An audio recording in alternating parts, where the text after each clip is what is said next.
What's up, guys? Before we get into this episode, I just want to take a quick second to ask you guys a huge favor. If you're listening to the show on either Apple Podcasts or Spotify, or even on your favorite platform, make sure you are subscribed or following the show. And if you're watching this on YouTube and you haven't already done so, make sure you hit that subscribe button, like this video, leave some comments, share it with your friends. And if you, just so you don't miss any future episodes, make sure you hit the little bell button so you get notified when we post new content. We appreciate it. And now let's get back to the episode. The WCB Podcast, your source for all things Chicago Blackhawks and everything hockey. With your host, Jarom and Tanner. Let's do it. Jarom and Tanner. All right, it's another edition of the WCB Podcast. It's Jarom, it's Tanner. What's up, bud? Nothing, bro. Just we're in September and hockey will happen. Hockey is being played this month. We are 27 days away from opening night.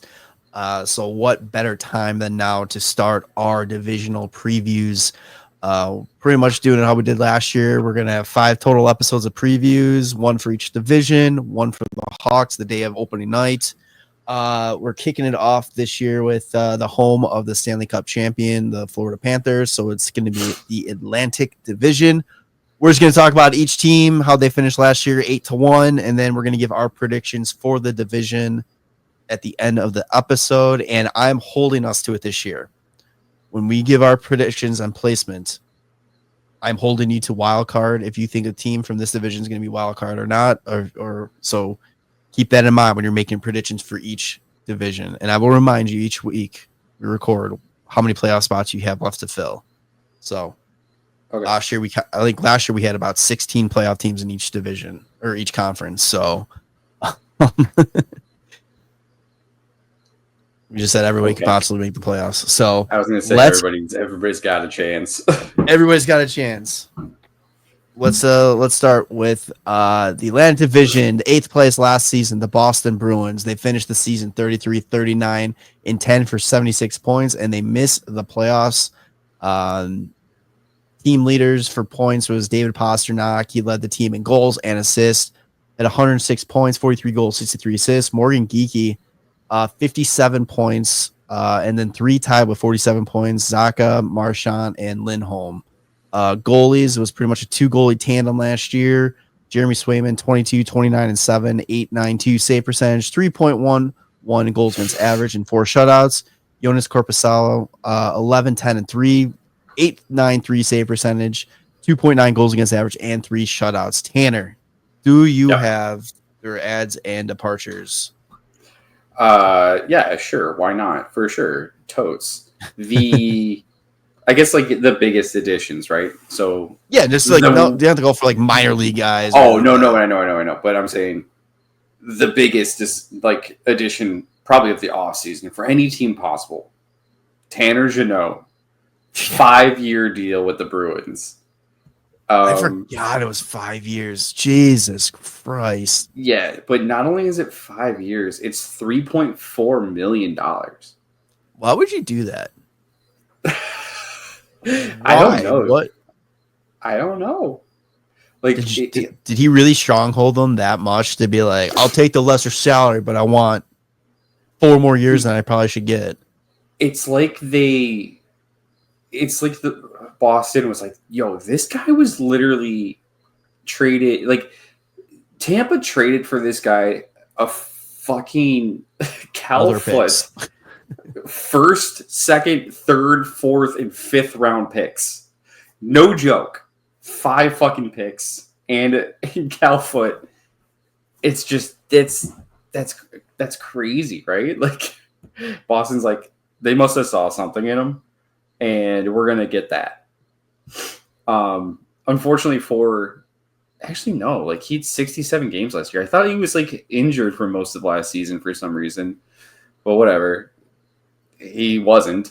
He's now like 3 years removed from a 24-goal season. And then he hasn't scored more than 7. Yeah. Hasn't scored more than 7 in a season, which is crazy. I don't understand that. That's such a, what was it? Oh, David Clarkson kind of thing. So anyway, 3.4, 5 years. That's their biggest addition of the offseason. Otherwise, they got like I think it's Sean Corrali. Yeah, Sean Corrali and Mikey Isomat. Victor Arvidsson. Oh yeah, that's right, from the trade. I forgot. I only had the whatever. I had the signings pulled up. Was there any other trades? I can't remember. Not that I recall, but I think Victor Arvidsson might have been their biggest addition now. You think about it?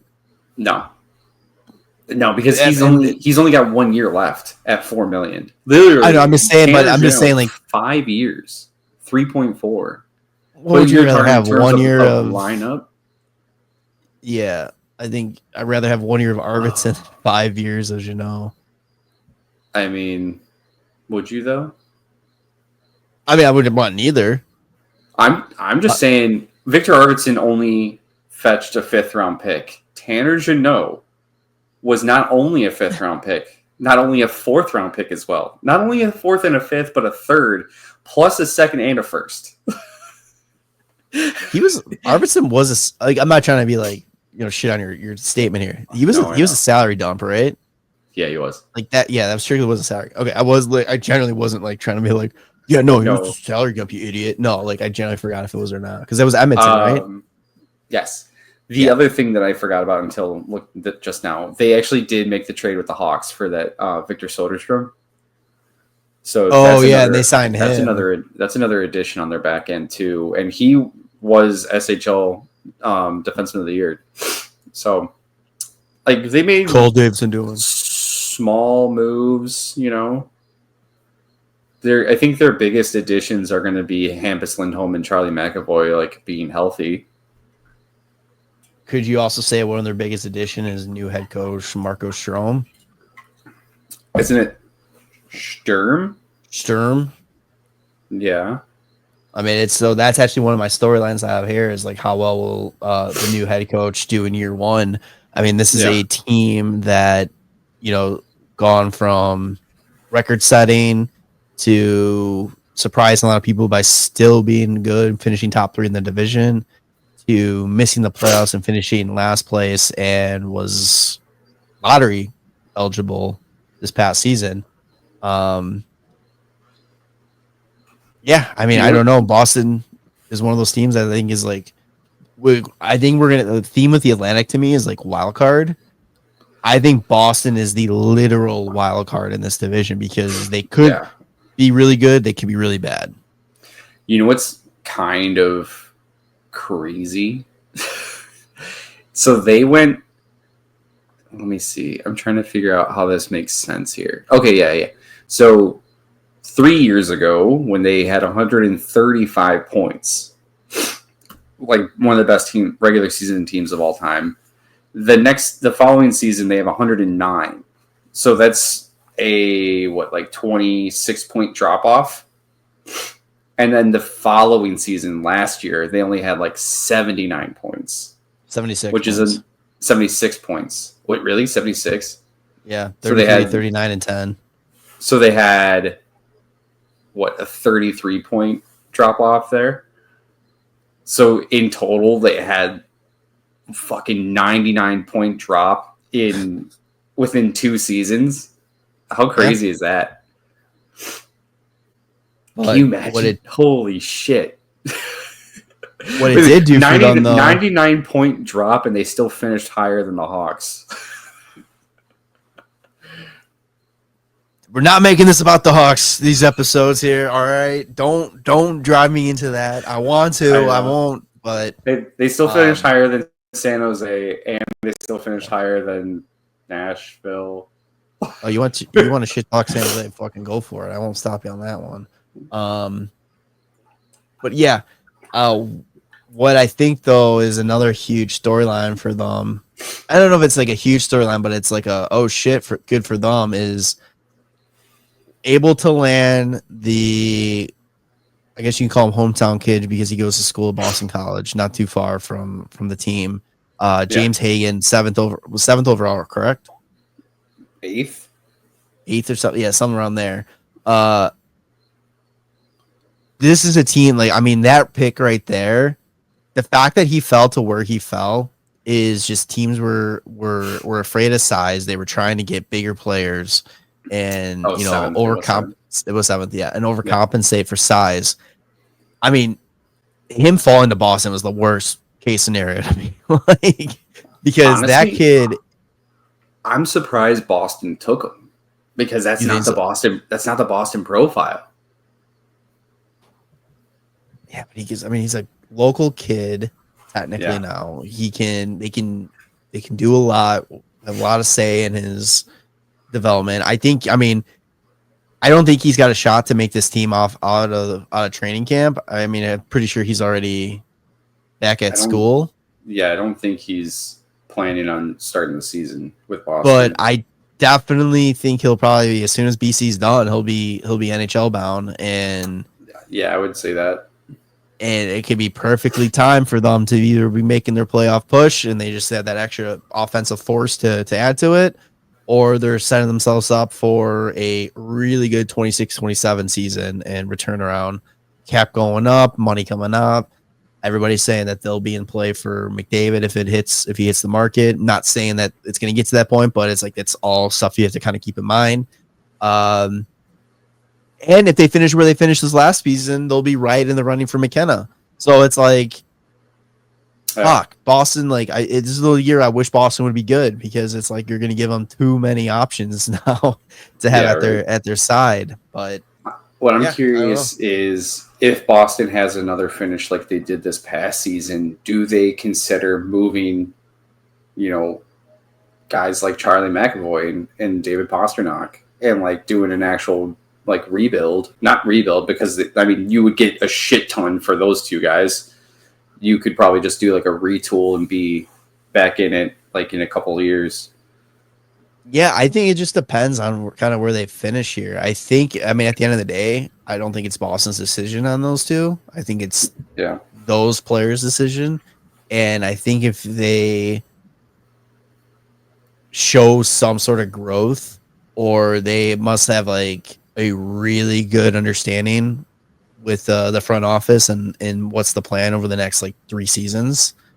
I mean, you never know, but it also seems like management is falling out of favor in Boston. It's becoming a lot harder to trust the process and understand, because like you had the whole situation with Swayman last year. Yep. And you had was it Cam Neely calling him out, talking about like pretty much saying, "Oh, if you wanted to be here, you would have signed already," kind of thing. Yeah, something like that. Some of those terms, yeah. So it's like, I don't know, man. It's interesting. It's just, you got to wonder if there's not some sort of growth if they're on a short leash or not in the front office. Yeah, I mean, now that there's, the players aren't, being as team friendly as possible. Like, they're kind of just like, dude, you can't just fucking offer us $6 million for 13 years. Like, that's not going to work anymore. Yeah. Like, I mean, they should have said that unless Pasta at 11 and a quarter is like still underpayment. Especially with how like salary cap's moving up. Yeah. So I don't know. We'll see what happens. If they stay healthy, I can see them being in the mix, like you said, for the wild card, but I don't see them pushing like top of the division at all. No, not at all. All right, let's move on. 7th place in the division last season was the Buffalo Sabres, 36-39-7 for 79 points.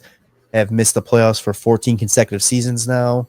Hell yeah, their team leaders, Tage Thompson had 72 points. He also led the team with 44 goals.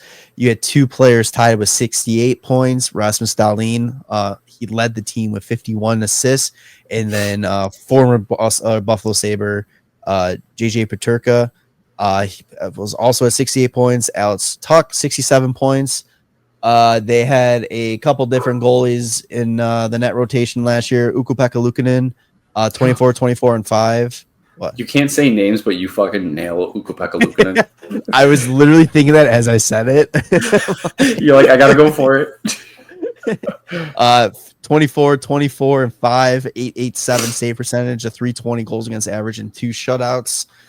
James Reimer, 10, 8 and 2, 899 save percentage, 290 goals against the average, 1 shutout, and then Devin, is it Levi or Levy? I say Levi. Levi, okay. I've heard it both, so I'm not sure. 872 save percentage and a 4.12 goals against average. He did get I think it was a 2-year deal re-signed with Buffalo this offseason. He's kind of one of those players, too, that's kind of like when's he going to do what he was supposed to do? Because he was kind of built up as this, like, next big thing in the net. Well, yeah, because I remember it was like 2 years ago when people were like, look out for the Calder between Devin Levi and Dustin Wolf. And then they both barely kind of played. But then last year was like Dustin Wolf breakout year. Yeah, it's everybody for Devin Levi. I wonder if it's just kind of like, all right, bud, like, come on now. Like, you're also supposed to do this. Well, I know you're going to break out in the ads, but one ad that's kind of goes what we're talking about. I mean, they brought in Alex Lyon. Yeah. And it's like, at what point do you kind of be like, okay, they got no confidence in me that they're letting me take it? Because it's like, I feel like that Alex, he could potentially still win the backup job, but I feel like there's that trust where it's like, I feel like if they trusted him, the guy they brought in would be like, okay, he's your third guy. He's your backup in case you need it, kind of thing. Yeah. Like, there's just way too much competition, I think, there for comfort for Levi. Which, I mean, if that's what it's going to be for him, then it's kind of like, good thing you didn't pay him. Yeah. You know, sure. Like, he's getting paid less than like the 2 other kids that are younger than him in the AHL. Or his contract's worth less. But like, I don't know if that's them saying like, hey, like, here's 2 years, like, shit or get off the pot. Like, I don't fucking know. How old is he? He's like 23. That's all right. So he's still young. Yeah, I feel like he's been talked about forever. Yeah, I think it's been the last like 2-3 years, kind of, where people were like, "Oh, look out for Devin Levi," and then I just remember when he got every traded year. When Florida traded him, everybody's like, "What is Florida doing? Those idiots! Like, why would you give up a future goalie like that?" Yeah, Devin Levi and a first for Sam Reinhart, who's disgusting, killing it. Yeah. It's shit like that where you're like, "Fuck you, Florida." You know, I think it's like you said, like with people saying like, "Why would Florida do that?" And it was the same thing with Florida making the Matthew Tkachuk trade, and everybody's like, "Why would Florida fucking do that?" And it's like, this is obviously why no one is a fucking GM. Calgary absolutely cooked on this and just took advantage of Florida. Yeah, because they never want to win a Stanley Cup. I don't know. I feel like Devin Levi's fine. He's 23. He'll either make it, or if he doesn't, like, they'll be okay. Ukko-Pekka Luukkonen's fine. They could always trade for somebody. Like, I'm sure the Hawks can be like, hey, you want a lightly used Laurent Brossoit or Arvid Soderblom? What do you mean lightly used? That's what you gotta took that one out. Yeah. That's what you gotta sell it as. You gotta do like the old pat the car and be like, this thing will get you there, no problem. And then it falls apart as soon as it fucking gets off the lot. Like, anyway, so who the fuck did the Buffalo Sabres get when it their comes big to move was the trade? I think their biggest move too was keeping Bo and Byram. That was, because it seemed like that was a relationship heading for divorce pretty fucking quick. Oh, he wanted. It's so weird to me when players like ask for a trade and then sign like a multi-year deal. Well, like when a trade doesn't appear, like they don't just go like, okay, we'll do it another year, but they're like, all right, we'll do 2. Like, what the fuck? I wonder. I think you know what I think that is. I think that is if so. You sign a multi-year deal, teams obviously aren't interested in grabbing you. So you have the first year of the deal to kind of prove like you're still worth something, that, you know, it's worth trading. And then you become more appealing because you have a little bit of team control instead of just being on a 1-year deal.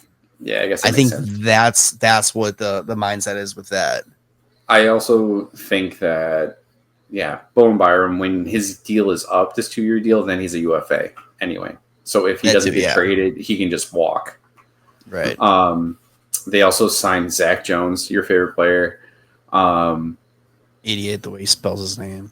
In terms of signings, it's Alex Lyon. Like, that's kind of it. They didn't really do anything too crazy.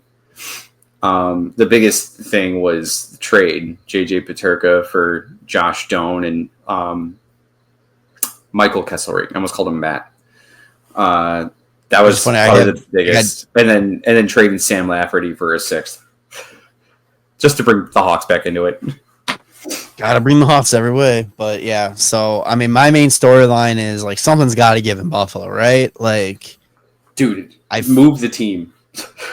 Like, that's, I mean, I feel bad saying that because the Buffalo like market is so fucking dedicated, not only to this team, but to the NHL in general. Like we talk about it every year when they release the numbers for the Stanley Cup playoffs. Buffalo is always like top 4, I think even maybe top 3 in terms of like usually like 1 when it's like teams outside of the teams in the playoffs or that are in the final for like viewership and all that kind of stuff. Yep. But it's like it's so clear that the Sabres are the redheaded stepchild to the owner, and his main concern is the Buffalo Bills. Yeah, and get it's this like, fucking guy out of there, dude. He needs to just give up like control of this team, sell it to somebody, or put somebody in control that wants to be in charge of this team and do what this team needs. Because like, there's no reason why the Sabres, Buffalo, should not be in the playoffs 14 consecutive years. Yeah, but a part of it too has to do with the fucking GM. Like, the moves they've made in the past. That's why there's always like a fucking infographic in the playoff that's just like former Buffalo Sabres that are currently in the playoffs, because it's a huge fucking joke. Like, guys that have won the Stanley Cup in recent years that also played for the Buffalo Sabres. And it's like, yeah, you have a fucking Stanley Cup winning team if you would have kept these players together. The late 90s, early 2000s Blackhawks crawled, so the mid 2000s to 2020 Buffalo Sabres could run. Like, I feel like it's just the same thing that the Blackhawks, it's really every time the Blackhawks would have decent players and they would go and move them, and suddenly they become fucking superstars and are in the Stanley Cup playoffs winning Stanley Cups. And I feel like that's now happening with Buffalo. Dude, that's what happens when you fucking take your players that are super good at 22 years old and you go, well, we haven't made the playoffs yet with you. We're going to get rid of you. Like, what the fuck do you mean? Like, that's so stupid. But that's just Buffalo. That also goes back to my case, though, about like this owner needs to give up control or sell the team, because they put this GM and I keep forgetting who the GM is. Kevin Adams. And if I remember correctly, he was not qualified to be a GM when he was hired. Dude, like, it was a head scratcher for a lot of people that he got named it. Like, he wasn't even working in anything like front office or anything like that before him. If I remember correctly, I could be misremembering this. And it could be like a former GM, but like I remember, I feel like there was something about that.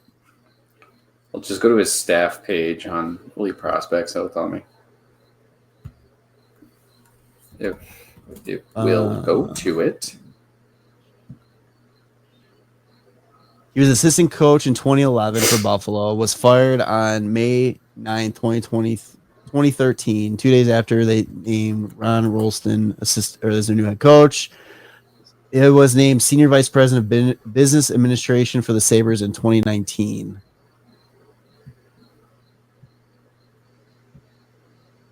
Okay. So maybe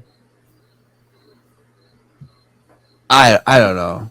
Yeah. Either way, it wasn't somebody that was like in a position, especially where the Sabres were at the time with all these young players and picks coming in. It wasn't the right move to make this guy the GM at the time. I'm correct. But yeah, I don't know. I don't know what else is got to give in Buffalo, and I don't think we're gonna see. He didn't. I don't know. Yeah, it's kind of weird. It's gonna be what I'll say though. It is gonna be exciting to see Josh Doan. I think out here. I think he's gonna give an opportunity to play a much bigger role than he was gonna have in Utah. So it's gonna be really interesting to see like if he's the real deal, because I mean he was looking good in Utah in his limited role out there. So I'm really excited to see him out there. And who knows, maybe JJ was the cancer that held this team down. Yeah, I doubt it. I think it's the fact that they haven't traded for an actual good starting goalie, even though we've been yelling at them to do it forever. I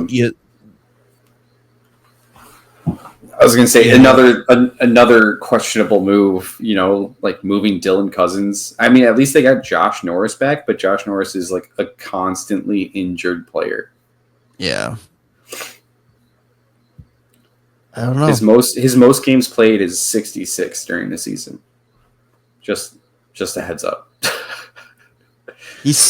when he plays, man, he's good. He is good. It's true. When he plays, though. Yeah. So, you were talking about how we were yelling at Buffalo to trade for a goalie, and we were always yelling for a certain goalie to get traded to them. Well, the 6th place team in this division last year listened to our yells, you listened to our screams, and they made the move for this guy. And I'm talking about the Detroit Red Wings, who finished 39, 35, and 8 for 86 points. Good season, but missed the playoffs for the 9th consecutive season. Their team leaders were Lucas Raymond with 80 points, and he led the team with 53 assists. You had 2 guys tied with 70 points in Alex DeBrincat and Dylan Larkin, and DeBrincat also led the team with 39 goals. Their goalies, they had a just revolving door of goalies. The 2 that got the most time was Cam Talbot, 21, 19, and 5. At a 90 save percentage, 2.92 goals against average, 2 shutouts, and Alex Lyon, 14, 9, and 1, 8.96 save percentage, 2.81 goals against average, and 1 shutout. Cool one was Peter Mrazek getting traded back there from Chicago. Did have 1 shutout, and actually played pretty well for Detroit. It was nice to see him continue to play well with a team that was actually in the hunt for a playoff spot, and not just playing well for a team that just had no business, be in the games that he saved them for. Key adds and subtractions for you, or departures from you there.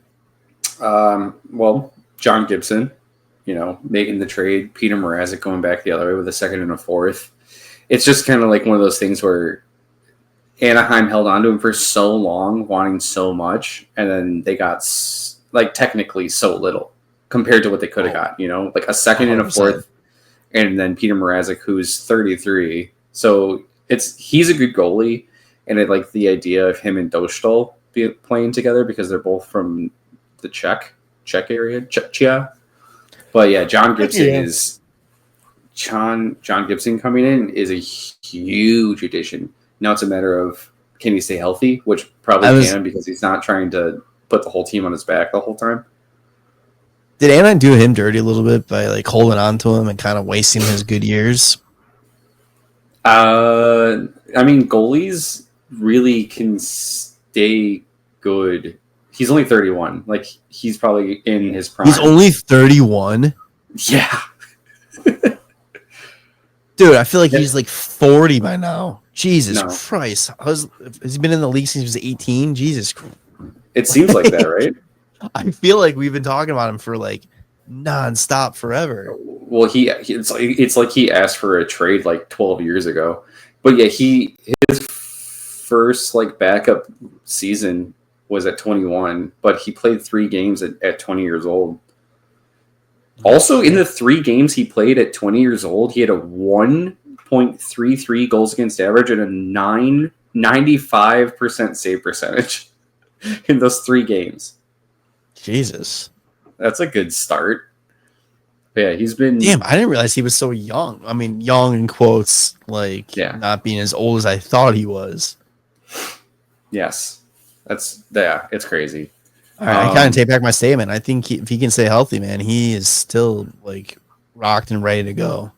Yeah, and I mean, having the tandem of Cam Talbot and John Gibson is pretty fucking huge, I'd say. If John Gibson can stay healthy and be that like starting goalie that he's known to be, like that's insane. And then Cam Talbot is a recent All-Star. Not like the most recent, something like that. But that's pretty fucking huge. They also have that kid, Sebastian, is it Kosa? Kosa, yeah. Yeah, so he's also got some time last year. And then you got that Trey Augustine. Yeah. Other key additions, like on just signings, Mason Appleton, Travis Hamonic. In quotes. Guys that'll play. JVR. Ian Mitchell, former Hawks legend, just to bring it back to the Hawks. They re-signed Patty Kane. I was going to say, don't worry, I'll bring it back to the Hawks. Don't worry. My storylines comes back to the Hawks, so you don't have to worry about filling that quota there. That's pretty much it for, like, big signings. I don't really know. I don't think they really lost anyone. Peter Mrazek, Tarasenko. Yeah. Alex Lyon and Jeff Petrie were, like, the only, like, noticeable names. Yeah, I guess, like, Jeff Petrie, but, like, is Jeff Petrie still Jeff Petrie? I don't even think Jeff Petrie signed. Oh, no, he signed with Florida. That's right. Yeah, he's with Florida. I have that in my notes for later. Two storylines for the Red Wings in my mind, and looking at how they finished, maybe my wording is a little harsh on this, but is this the last chance for the Yzer plan? Or, like, I mean, 9 years, no playoffs. I think 6 of those have been under Yzerman. It's just so funny to me that you call him Yzerman. What is it? It's just Yzerman. Like Yzerman. I not Yai. It's Yzerman. Yzerman. Well, Yzerman, like, why you aren't making the playoffs? Yeah, why is you not doing it, bro? Why is you not doing it, man? It's just like, it's just they're finally making steps, and I feel like they have the opportunity to make the playoffs, but it's adding John Gibson's a big piece. They didn't really add anything else. Is that just the missing piece there? You're having an aging Patrick Kane. You have aging JVR coming in. Well, here's the thing, though. You have an aging Patrick Kane that is kind of hell-bent on still making Team USA. And he knows playing well in the regular season is his key to making the Olympics one last time. Have you seen my notes? Because that was the second storyline I have was, can Kane play his way on a Team USA for one last shot at Olympic gold? Because realistically, this is his last opportunity as a player. You can always go out and be a part of the team somehow, but as a player, this is realistically his last shot to make this Olympic team and go for gold. Yeah, I think I would love if Patty Kane got to be on Team USA. And he's also, I mean, isn't he barreling down on Medano too for American points? That sounds about right. Like, he's got it. I mean, there's a lot on the line. I also saw a quote that they asked Mike Modano, when did you realize Patrick Kane could potentially pass you for points as an American-born player? And Modano's response was, the first time I saw him play.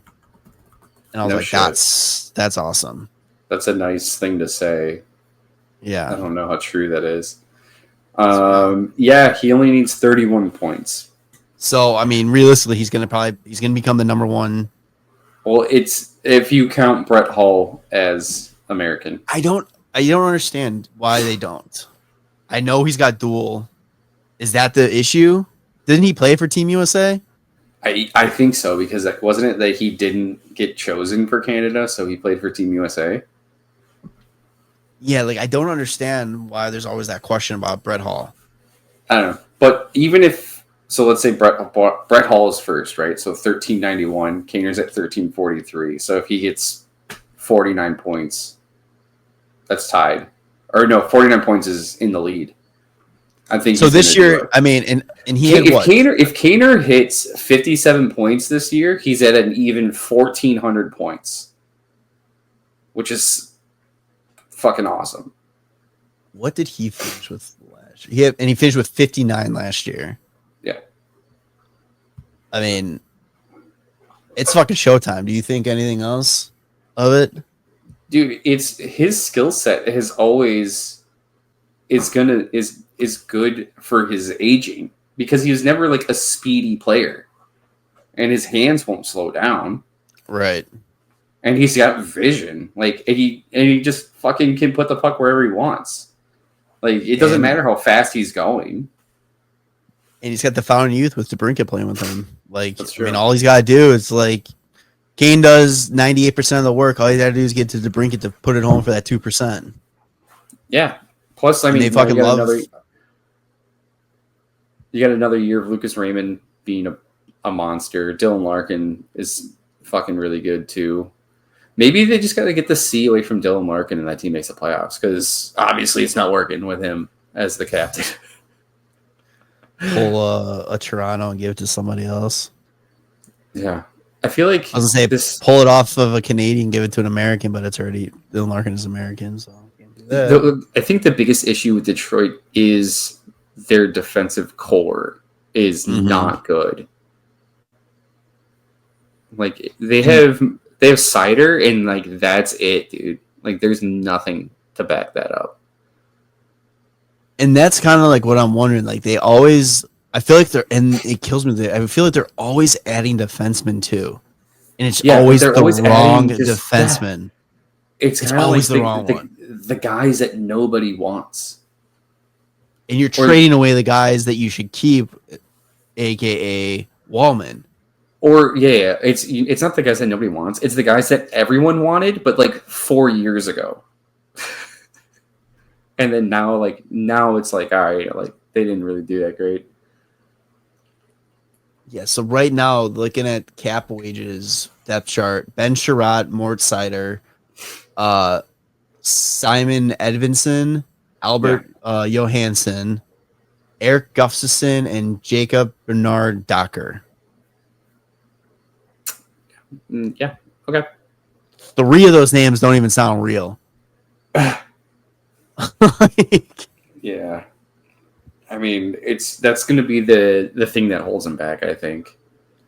I also love this. They have JVR on the first line right now, according to cap wages. Are you serious? Dude. What? JVR, Larkin, Raymond, DeBrincat, Casper, Kane, Rasmussen, Comp, Appleton, Soderblom, Cobb, and Bergeron. So the biggest issue with Detroit is the defense. So we'll see how that works out for them in probably the toughest division right now in the NHL. Yeah. All right. So now we are entering playoff territory because the Atlantic was the 5-team juggernaut. Last season in 5th place was the Montreal Canadiens, who finished 40-31-11 for 91 points. They lost in the first round to Washington, 4-1. Team leaders, Nick Suzuki with 89 points. Cole Caulfield with 70 points, led the team with 37 goals.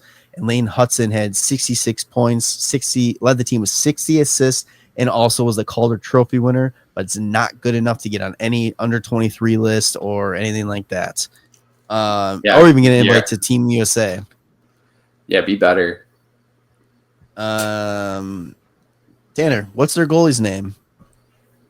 Which one? Sam. Montembeault. All right, he was 31, 24, 7 with a 901 save percentage, 282 goals against average, and 4 shutouts. Hey, what's their other goalie's name? Jacob Dubes? Jakob Dobesh. I was so confident with that one. Dude, Jacob Dubes, bro. 7-4-3, 909 save percentage, 274 goals against average, and 1 shutout. And then Caden Premu had a couple games, 2-3-1, 8.36 save percentage, 4.70 goals against average. I think he was placed on waivers at one point, and then got dealt this summer to Carolina. Oh, Carolina's acquiring more goalies. Hell yeah. Yeah. Adds and departures. Via trade. Big one. Oh yeah. Noah Dobson. That's a big one. They went and got Noah Dobson at the trade deadline, like right before the draft, like the day before, for like both of the trade deadline that they had. Did I say? I said right the draft. Trade deadline. You said both. You said right before the trade deadline and right before the draft started. Oh yeah, dude. Well, I scrolled down just past that one, and it was like a trade back in December. I was like, oh, whatever, who cares? Yeah, Noah Dobson, and then they signed him immediately to an 8-year deal, or he was signed to a deal and then traded. I don't know, because it's 8 years. $9.5 million. So he's making that Seth Jones money. He was able to sign 8 years with Montreal because free agency hadn't started yet. So he was still technically under, because they signing rights were traded. Yes. Is that what it is? I believe so. Okay. Other than that, I could be wrong. They also traded for Zach Bolduc, and they got rid of Logan Mailloux, who was that kid that was like, don't draft me, because he sent out a picture of him. He was in trouble for like sending out like sharing nudes or something like that. Yeah, something like that. And then he's like, don't draft me, and Mom's like, oh, je ne sais pas, je suis Canadien, like we don't understand English, and then they fucking drafted him anyway. You like that? That was really good. It was funny. Yeah. And then what's going on in Canada is the worst that they do with, but whatever. Then for signings, what they went out and they picked up Joe Veleno, Blackhawk legend. Joe Veleno. Yeah. But like, there isn't really anything else like too crazy to talk about. It's kind of Couple Kakinen, it's a goalie depth. Yeah, I mean, okay. I'm just a couple names. No, I know, but I'm just saying. I think like Montembeault had a monster year, dude. Jakub Dobeš, when he came in, I think he got a shutout immediately, and it was against like Tampa Bay. You mean Jacob Dubes? Yeah, Jacob Dubes. And then obviously, I think the biggest addition is going to end up being a full season of Ivan Demidov, which everybody's going to still have to like bring in the Hawks when they say Ivan Demidov, and it's like, okay. Remember when you took Lashinov over this kid? But like, remember when there was 2 other teams that drafted after the Hawks that also did not take him?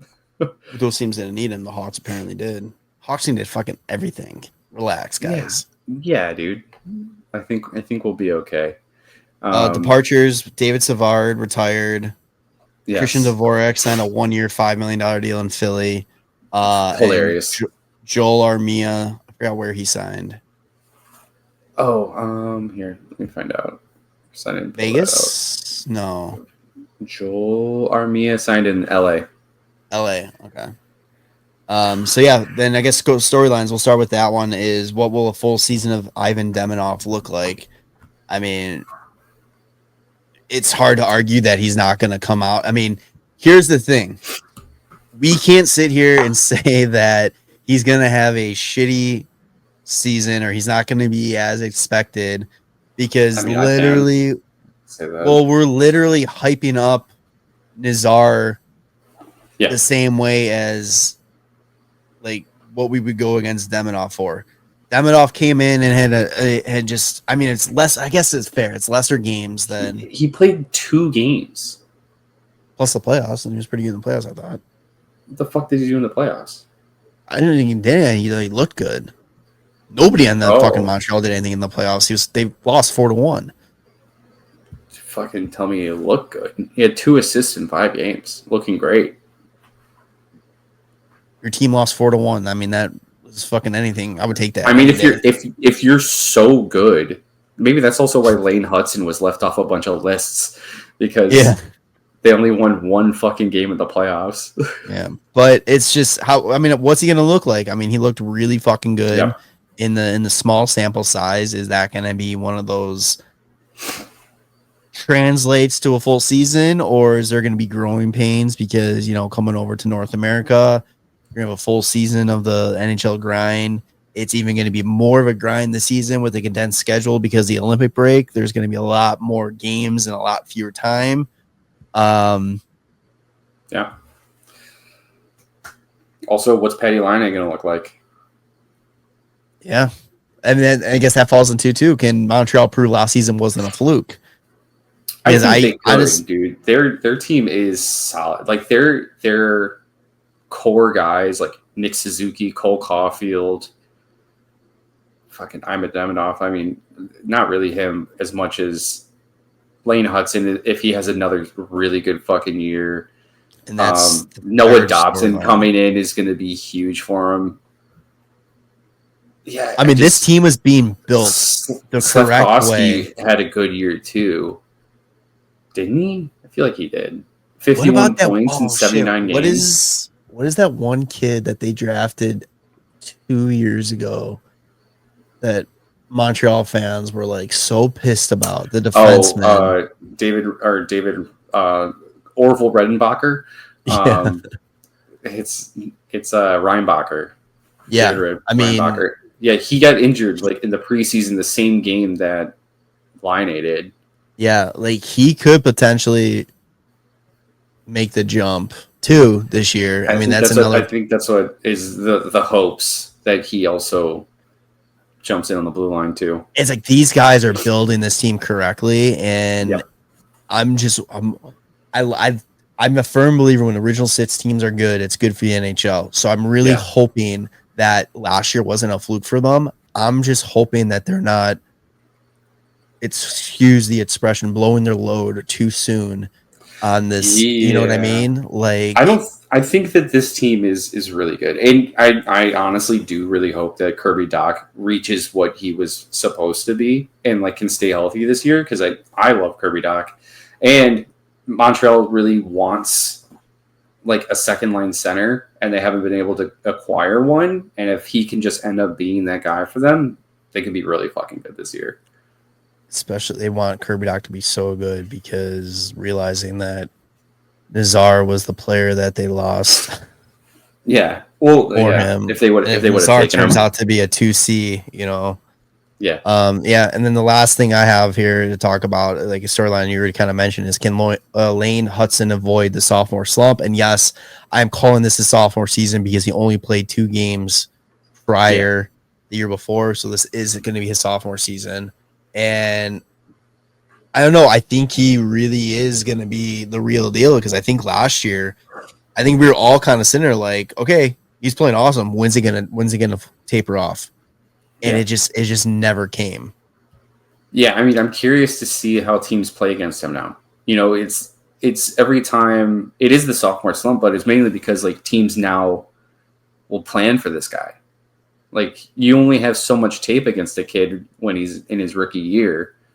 And like they're still learning things to do with their rookie season. They're still trying things. They're still making mistakes, but then if they're succeeding, like they're succeeding because they're trying a bunch of stuff, and then they're trying to keep doing the things that are making them successful. Now there's tape on those things that make them successful, and it's hard to continue to do that. So they have to learn how to adapt. Right. I think it might be tougher for forwards because there's less ice time for them to adapt like that. Where, as long as he's playing good defense, the points are going to come because I'm sure, making those crisp passes to those guys that are going to put the puck in the net, like Cole Caulfield, Nick Suzuki, fucking Imad Demidov. And then on the power play, all you got to do is fucking feed Patty Laine, and he'll just rip one and then tell him to just take a seat until the next power play. Even if you got Demidov too out there, that's going to be a huge vocal point on that power play. Yeah, I mean, like I said, I really hope this team is good and continues to be good because it's good for the NHL. Yeah. All right, I think it would be more sad for Carey Price if this team is finally good after he's like not able to play for them when he had no help for like almost 20 years. Sorry, Blackhawk legend Carey Price, come on down. Yeah. All right. Let's move on. Fourth place in the division last year was the Ottawa Senators, 45-30-7 for 97 points. They lost in round 1 to the Toronto Maple Leafs in a series, 4-2, by the way. In a series that looked like Toronto was about to blow another. Well, they weren't up 3-0 in that series, were they? I can't remember the actual gameplay, but it was getting to a point where everybody was getting very nervous that Ottawa was going to push that to Game 7. Their team leaders, Jimmy Stutz, 79 points, 55 assists. You have Drake Atherson. It was 3-0. Was 3-0? Yeah. Drake Batherson, 68 points in second. Jake Sanderson, 57 points. Kachuk was in top 3 in points, but he did lead the team in 29 goals. Goaltending and penalty minutes, and Gerber baby punchable face exposure too. Goalies, Linus Ullmark, 25, 14-3, 909 save percentage, 272 goals against average, 4 shutouts. Kind of proven that, he is worth what the whole situation was, because there was that whole who should go in Boston, and Ullmark kind of proven that he is worth the risk. Yep. Anton Forsberg went 11, 12-3, 901 save percentage, 272 goals against average, 3 shutouts. Levi Merilainen. Thank you. 8-3-1, 925 save percentage, 199 goals against average, and 3 shutouts. And look out for that kid, dude. Mads Sogard. 1-1, 80 save percentage, 524 goals against average. I feel like, is he a young kid? Yeah, he's 24. Yeah, but Levi Merilainen is 22. Yeah, that kid. I had to triple check those numbers when I was writing those down, because I'm like, those are fucking insane. Yeah. Any key adds or departures that are worth mentioning? In your opinion, because I wrote down what I saw. Here's one I'll bring up. Lars Eller. I didn't know he was still fucking playing. Yeah, I didn't know he was playing either. That's crazy. Did they make any trades? Jordan Spence. That's it. Adam Gaudette. They lost Adam Gaudette, Anton Forsberg, and Travis Hammock. I guess this, and then one storyline here was this just the beginning for this team? I mean, they made big improvements, big jumps. I feel like every year that they were just on the outside of the playoffs, or were right there, then they would taper off towards the end of the season and it would fall out of place. And now that it almost seems like adding Ullmark into this team's equation finally set this team apart from what they needed, to be a playoff hopeful to a playoff contender. Yeah, it was crazy that before Ullmark, they brought in good goalies that did not play like good goalies. They brought in, what was it? Had Cam Talbot. They had Korpisalo. They had Matt Murray. Fuck, who else do they have? There was somebody else. I can't think of it.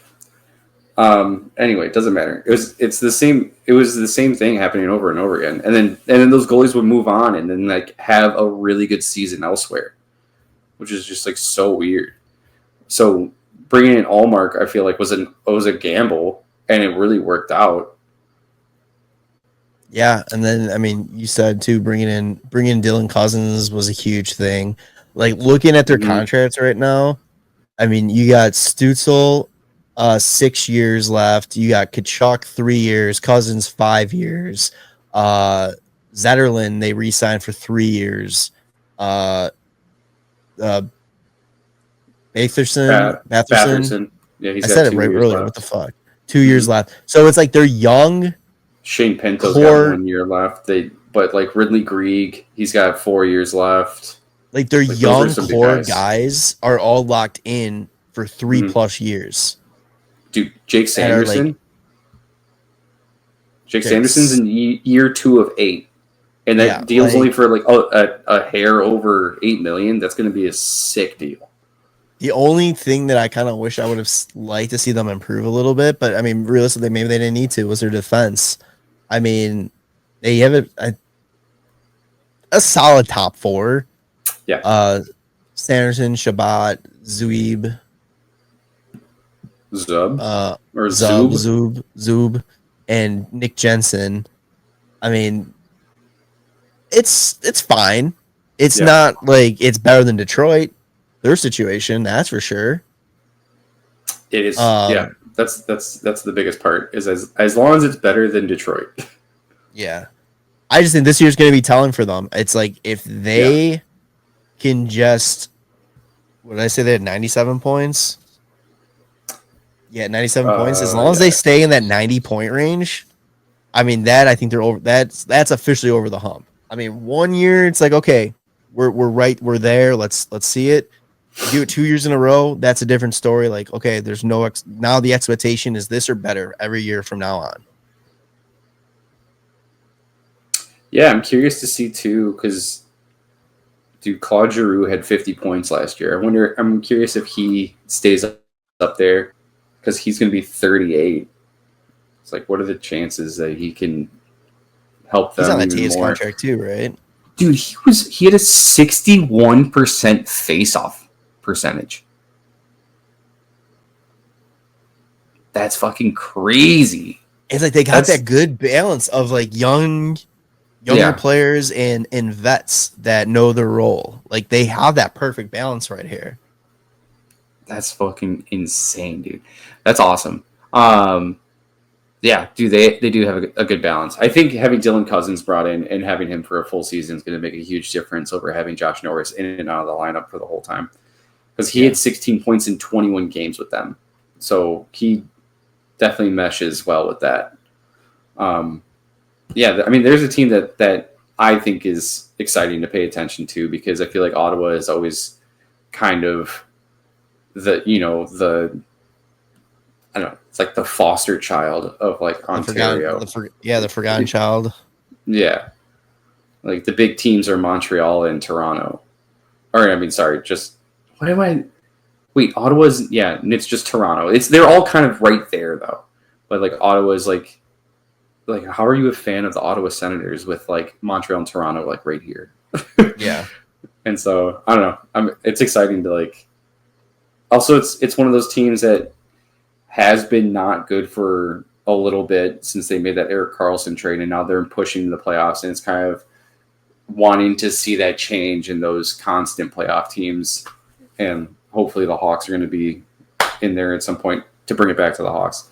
It's kind of showing though, like that. I mean, I know it's so long ago at this point now, but they were 1 goal away from the Stanley Cup final.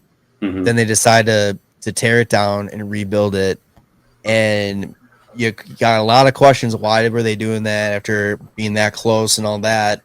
And now you're looking at it. I think this is proof of why you do what you did. Because now you're not going for like, oh, we're so close and just, we might get there again. Now you're opening a window that you can get there again and again and again and again.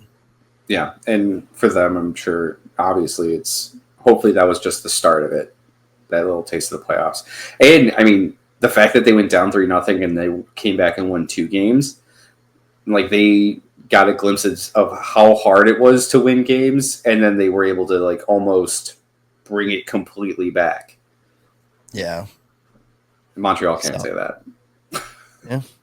So, all right. 3rd place in the division last year is your reigning, defending, back-to-back Stanley Cup champion Florida Panthers.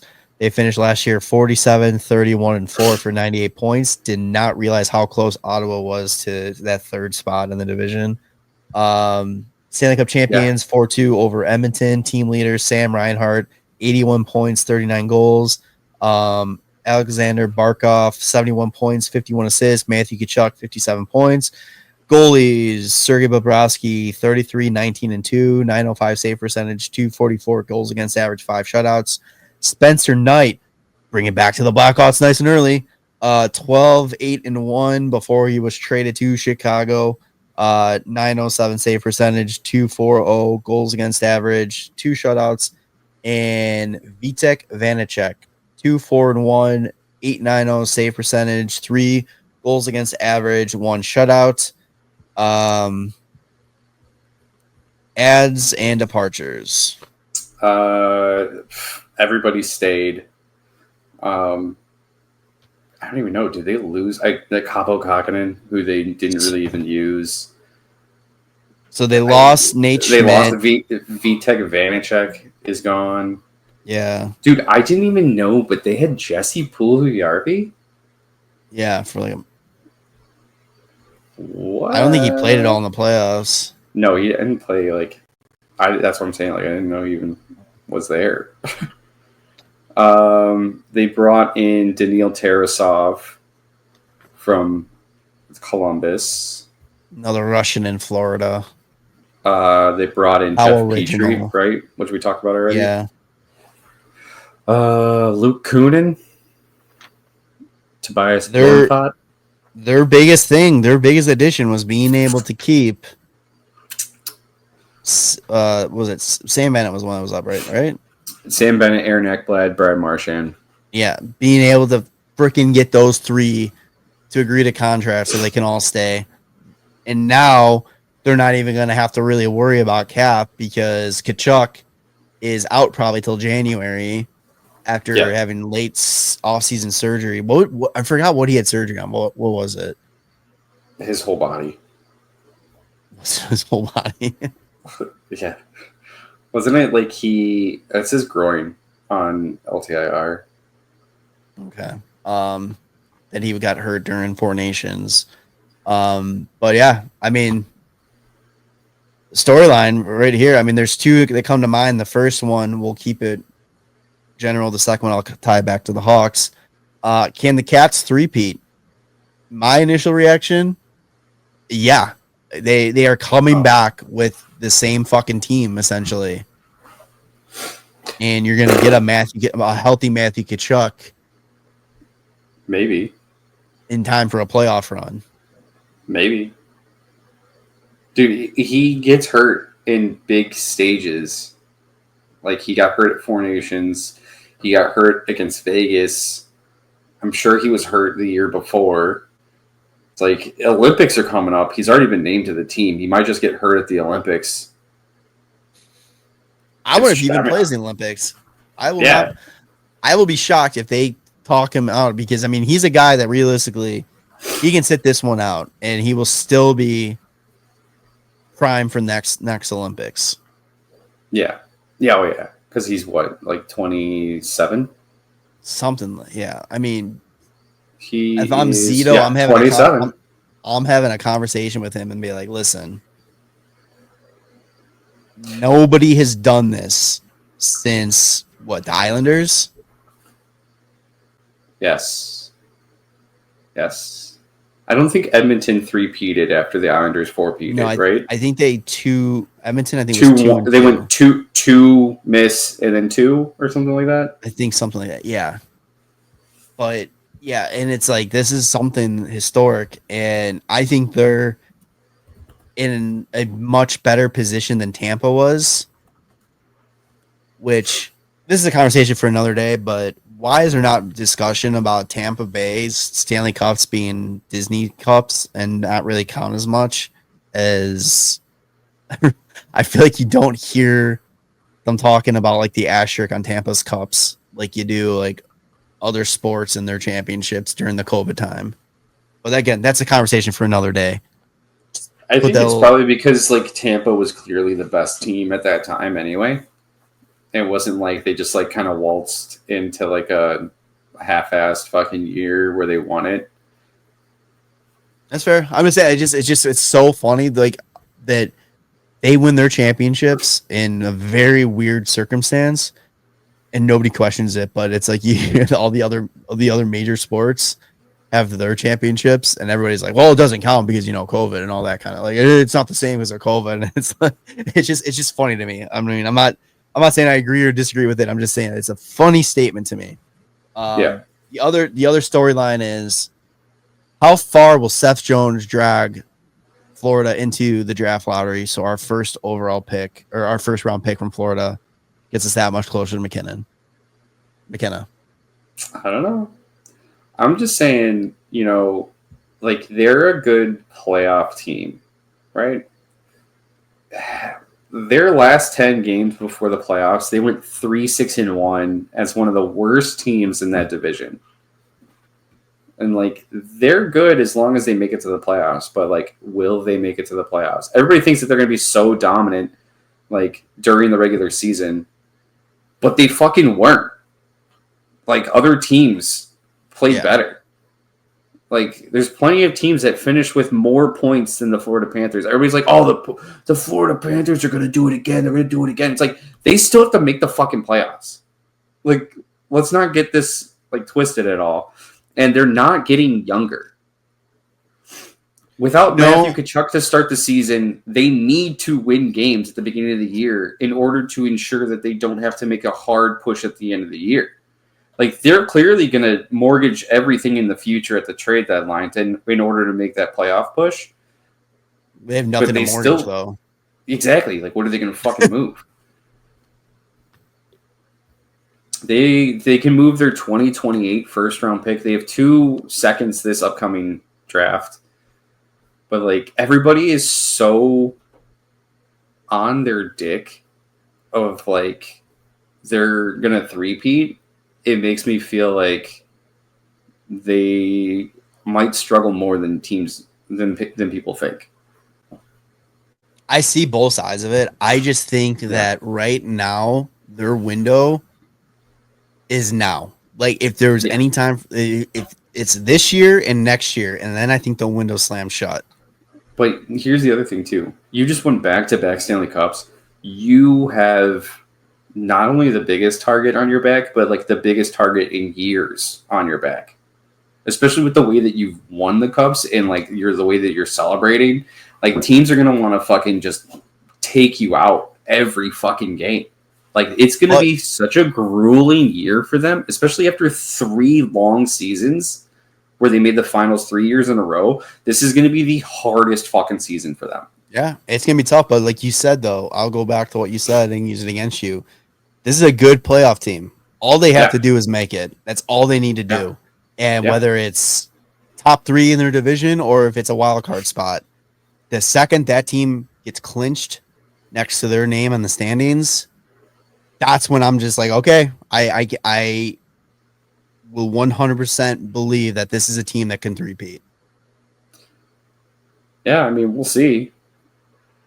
But I understand what you're saying. Like, yeah, they've played a lot of hockey over the last 3 seasons. And if they get off to a slow start, losing Matthew Tkachuk, I mean, yeah, that's make or break right there. But I still think that they have enough experience and poise right now to withstand it and make that playoff run. I mean, because they were missing Tkachuk for the last half of the season, weren't they? And they were still kind of like, when they lost him at the Four Nations, they were kind of in a position where they had to pick it up to go. I don't know. No, they weren't. They were like at the top of the division. Were they? Yeah, they were near the top of the division. Dude, after the Seth Jones trade, they were one of the worst teams in hockey. Oh, God, that makes me feel good. I remember like looking at like the standings and like doing it like where you can choose like the from like this state to this state, and they were near the bottom. And it's like they got into the playoffs and like sure they rolled Tampa, but like I think all those games were pretty close. And then they almost lost to Toronto. And like they even said like, you know, winning game 3 when they shouldn't have was like the big turnaround for them. And that's just the thing is Tampa or Florida always have those moments that shouldn't be up their alley or shouldn't be happening for them. and fucking finds a way to happen. Like coming back against Boston and beating Toronto, was like you said, game 3. Mm-hmm. Like all those little game moments like that. And this is a team that feeds off of that. So that's what I'm saying. If there's a team to do it and make a case that they deserve the three-peat or they deserve the consideration that they are a legitimate shot at three-peat, I think it's this Florida team. Yeah. The other thing for me too is, Bobrovsky's not fucking young. No. He's gonna be 38. This past season, he had okay numbers for the regular season. He only had a .905 save percentage and a .244 goals against average. Correct.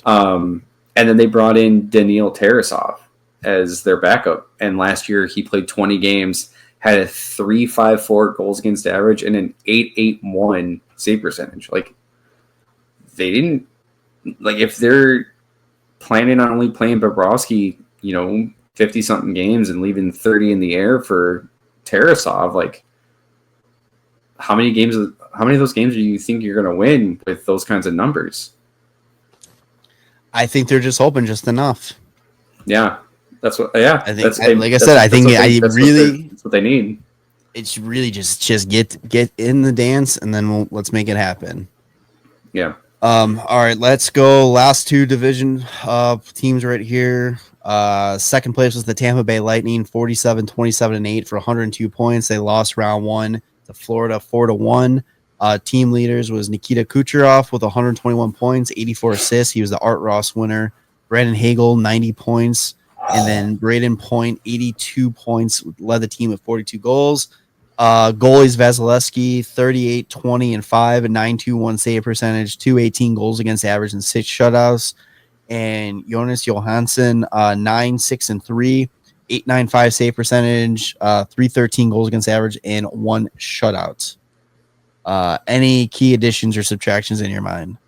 I just want to point out Brandon Hagel, fucking 35 goals, not a single one on the power play. I don't want to talk about it.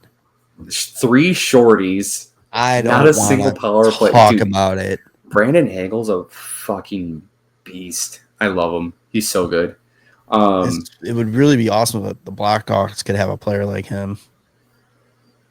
Chicago, let's go, dude. It's okay. We got Sacha Boisvert and Oliver Moore with the picks. Bedard. I mean, technically, it's just Boisvert, and we got Bedsy. Yeah, Bedsy's great. All about it. Did they make any trades? Isaac Howard they shipped out for Sam O'Reilly. Okay, that's it. They brought back Boris. Yeah, they got to put Kachuk back. But yeah, I don't know. They're bringing basically the same team back. Yeah. So my storyline for this team, after back-to-back first-round exits, both 4-1 to Florida, now after playing a lot of hockey, getting some rest, are the Lightning poised to get back to their winning ways?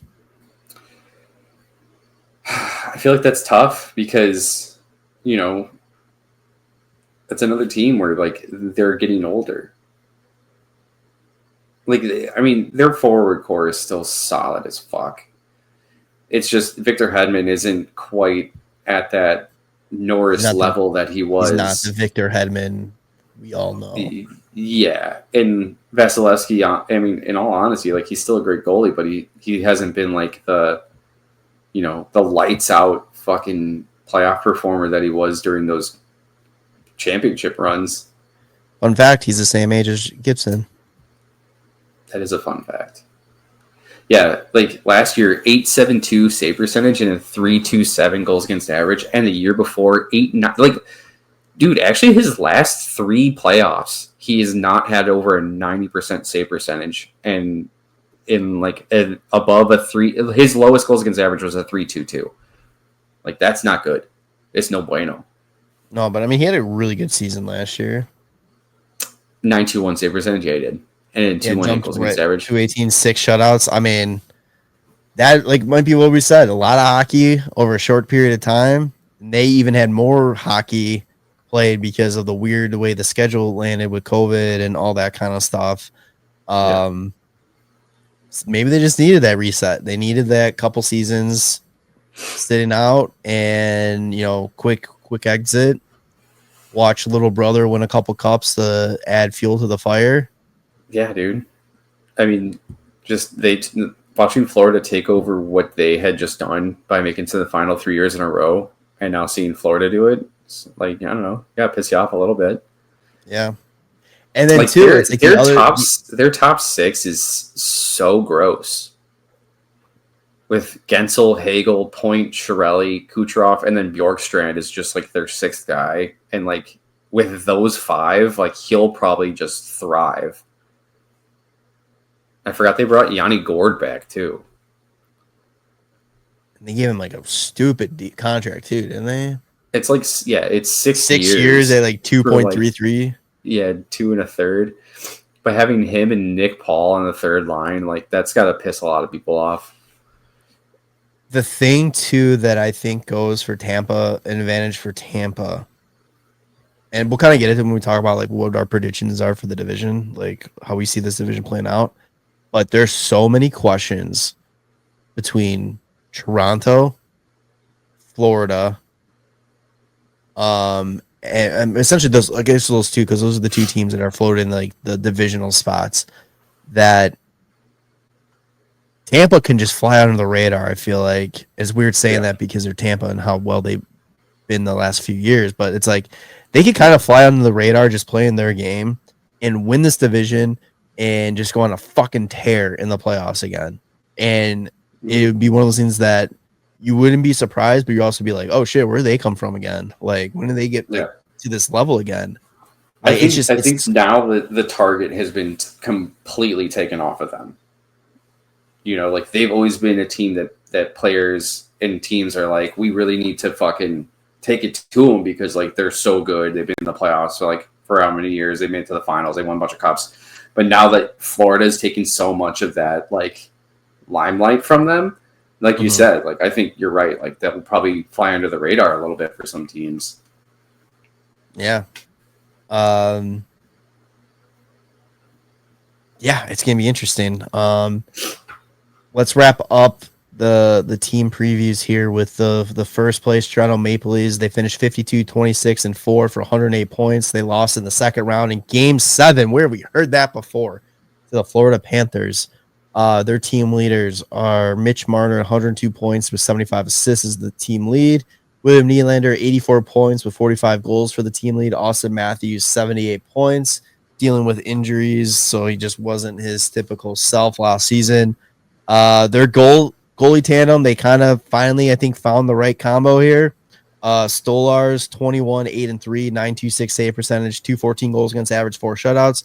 And then Joseph Wall, 27, 14-1 with a 909 save percentage, 273 goals against average, and 1 shutout. And then I'll just say this. It was great to see Matt Murray play again after it sounded like he was never going to play NHL hockey ever again with his injuries and all that. So it was cool to see him back. And Dennis Hildeby. Full disclosure, we're recording this about a week before we're actually posting this. He re-signed with the team to a 3-year deal. So I mean, that's a young goalie they're probably banking on for the future. All right. We all know the big departure here, but any big ads that stood out to you?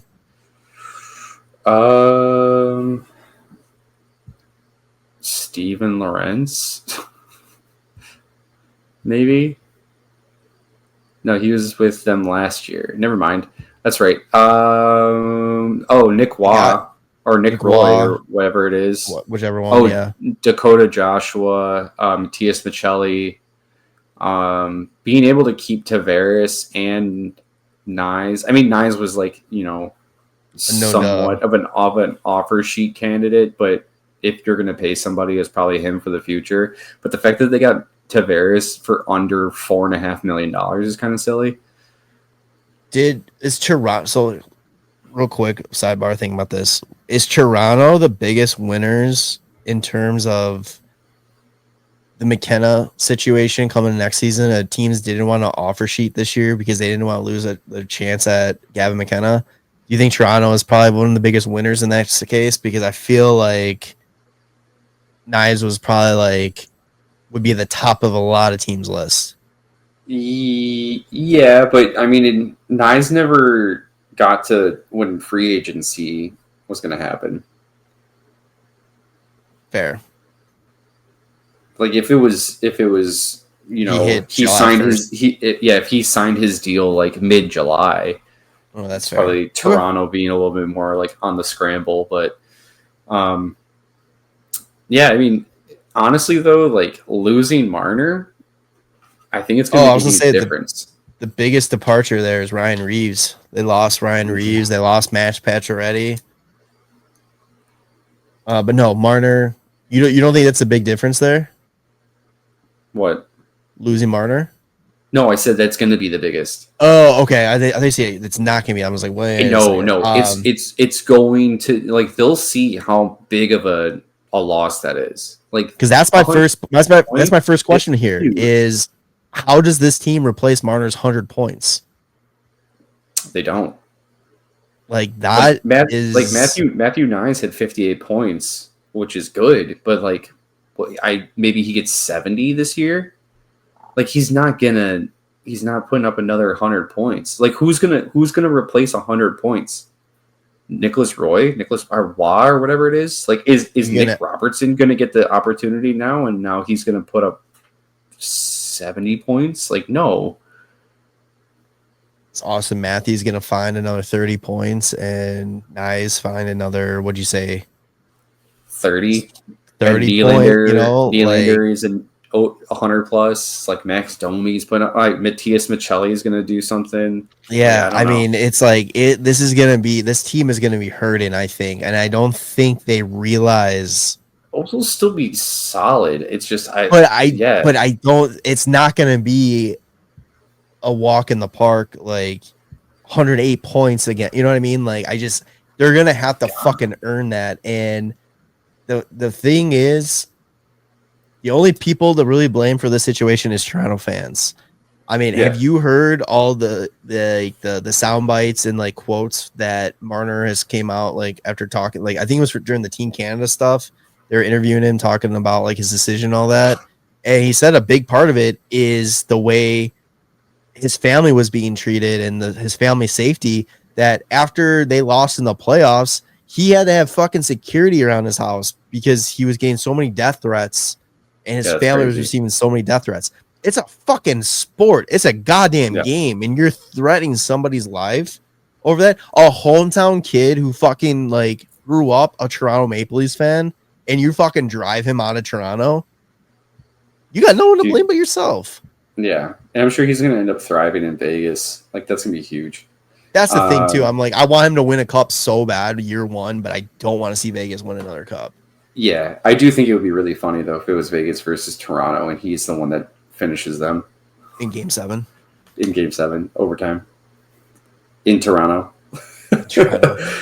And he can just lift the cup with his middle fingers out like the whole time. In the game-winning goal is like a 4-3 final. He gets the Joe Thornton 4-goal, pulls his dick out and just drops it, and skates around Scotiabank or whatever the fuck it's called now. Sure, but other than Marner being gone, they're still a solid team. Like, do you feel their window's closed? No, their window's still open. It's just I don't know. It's hard to replace that production in the regular season, right? In the regular season, this team makes the playoffs. Are they different? Who knows? That's true. Nobody does show up in the playoffs for them. Yeah. So we'll see. I think they still make the playoffs. I don't think that they're top of the division. All right, let's get into that. Hold on. You know what's funny that I just noticed? They had 268 goals last year. Buffalo Sabres had 269. It's like, how did the Sabres outscore the Maple Leafs? Yeah, that's wild. Yeah. All right, let's get into our predictions for the division, and we'll wrap this thing up. We're going almost an hour and a half here. So, all right, you want to go 8-1 or 1-8? Let's do 1-8. 1-8. All right, you give me your 8 first. Fuck, I gotta think of this now on the spot. I don't know. I'd probably go like Tampa. Maybe, yeah, I'll go Tampa, Toronto, Ottawa, Florida. No, Ottawa, Montreal, Florida. And then Detroit, Boston, Buffalo. You have Florida dropping to 5? Yeah. I think so. Here's the thing. Ottawa's getting better. Montreal's getting better. Ottawa had 1 less point than Florida. Florida started the year real without quick. Matthew Tkachuk. Montreal was only 7 points less. I didn't type a number 3 on your list, so I need you to re-say it after 5 because I was rattled that I saw 1, 2, 4, 5, 6, 7, 8. So did Tampa, Toronto, Ottawa, Montreal, Florida. Yeah. And then Detroit, Boston, Buffalo. All right. I have Tampa, Ottawa, Toronto. You got Ottawa up there. That's sick. I was thinking about doing Ottawa too. I could see that. I like that. Florida at 4, but I also think it's going to be like how the situation was last year when Florida and Ottawa were 1 point separated. I think it's going to come down to like right to the end of the season. Yeah. Then I have Montreal. No. I'm going to say Detroit, Montreal, Boston, Buffalo. And then I only have, top 5 make it still. Yeah, because the I think the Atlantic is, the Metro's too weak. So do you have your top 5 making it as well? Yeah, I would say that. Okay. All right. So, I mean, kind of similar, but, a little bit different, which I like. I could also see Detroit finally making it, but, like, who falls out? Like, the only team I can see falling out is honestly Florida. I think Montreal, I think Montreal takes a step back, but, like, it's not, like, a negative step back. I feel like it's going to be, they missed the playoffs because Detroit wins more games with Gibson. Like, everybody in front of them gets better, like it's gonna be one of those things where just everybody gets so much better, and any other year that this team will make the playoffs with their standings, but this season they just missed out because this division got so much better. Those top 5 teams. I'm like fingers crossed Florida fucking misses the playoffs. Oh, I would love it because it helps us in horrendous fashion. But it's only like I can only see it again because 3 long fucking years, and they are enemy number 1 of every fucking team. Like, it's going to be the hardest year for them. And if they weren't a dominant fucking regular season team, like, if they were a dominant regular season team, I could see, like, okay, like, they still probably make it. But, like, that wasn't the case. Right. 98 points is not being dominant. Not in this NHL anymore. No. Also, like, did they have more or less points than they did the year before? I think less. They had 110. They had 110 in 23-24. So they lost, what, 12? Yeah. 11? Is it 11? 11. No, 12. Just 12. And the year before that, when they made it to the final against Vegas, they only had 92 points. And if they are floating at 92, that might not let them in.